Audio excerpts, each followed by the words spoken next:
back with another video. This one is this video is gonna be very personal, very deep, because I'm gonna be going into why I am a single mom.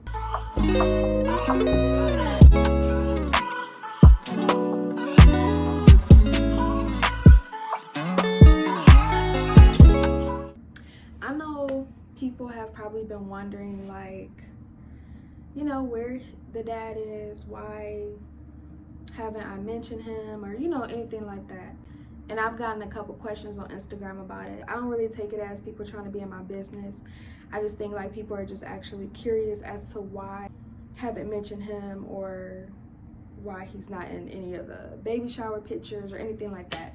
This is basically just going to be about what I did to put myself in this situation. Like, this is not gonna be a video of me bashing my baby's father or what he did, or, you know what I'm saying? Like, it's nothing like that, because I'm not like that. This channel is going to be positivity. Like, I'm never going to bash anybody, and I'm not with that negative stuff. So it's been on my mind for a while, like I should probably make this video just so you guys can know why I'm a single mom. I'm gonna start off by just telling you guys just about how everything started. I know people are confused as to how I even got pregnant. It's because I was so low-key about my relationship. Like, I didn't post pictures of us or, you know, anything like that. So when I kind of came up pregnant, I know people was just like, okay, where did this come from? I'm just gonna tell y'all the beginning of it.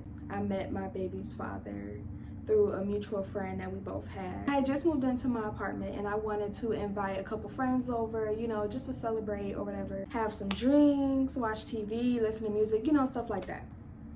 So that's where I met him at. Pretty much from there, we was talking to each other off and on. We didn't really start talking heavy until like December. How relationships first start, you know, the guy is charming and you think that, you know, he really likes you, and it's just, you know, that's how it went or whatever.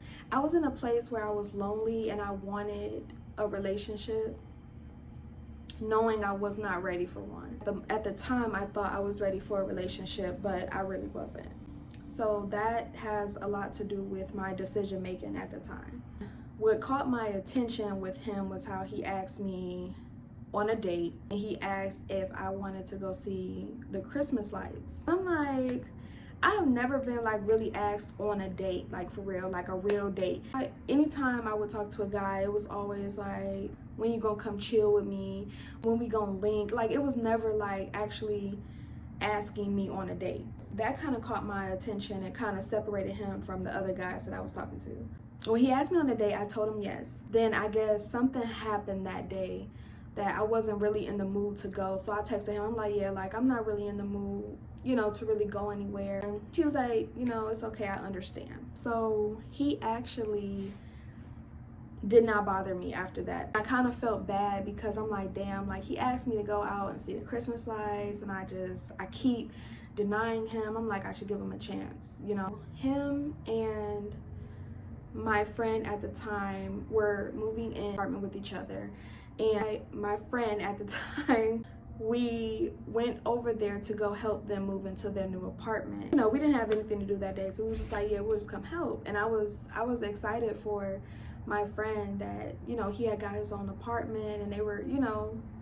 moving up. Like 2 weeks later, he asked me if I wanted to come over, and I finally said yes, like, I'll come over.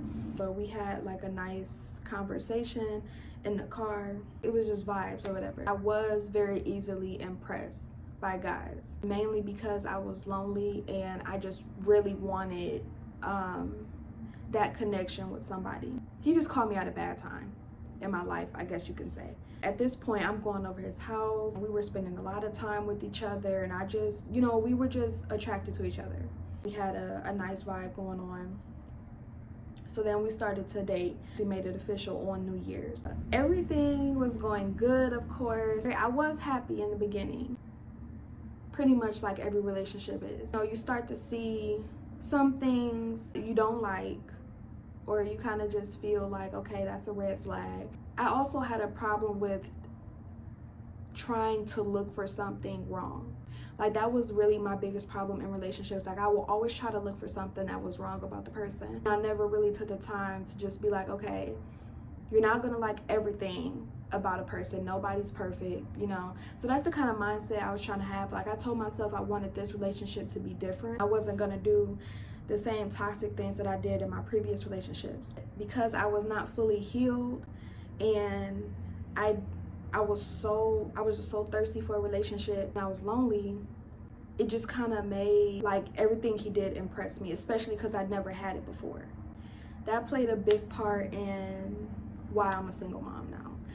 You really have to take time to get to know somebody, because anybody can play a role and act like they're this and they're that, but then months later their true colors start to come out. It really messes with your mind. And I felt like that's what that relationship was. Like, it was just a mind game the whole time, and I fell into it very easily. When you start seeing red flags and your intuition is telling you like, hey, this isn't right, this doesn't feel right, you should listen. I wasn't listening to my intuition. I was ignoring the red flags just because I wanted a connection with somebody so badly.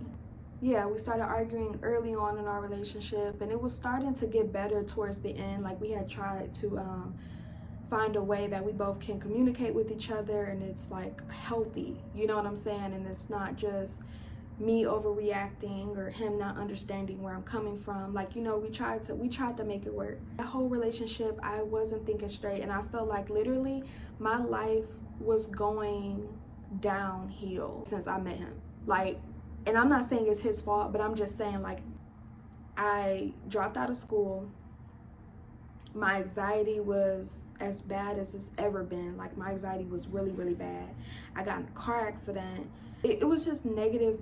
I kept getting negative things happening to me. I honestly feel like God was trying to tell me, God, the universe, everybody was trying to tell me, like, you should not be in this relationship. Like, I truly felt like that. We were together for maybe 4 or 5 months.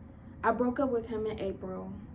I felt like something wasn't right. I'm done. I blocked him, right? 2 weeks later, I find out that I'm pregnant. So I had to unblock him and let him know, like, hey, I'm pregnant.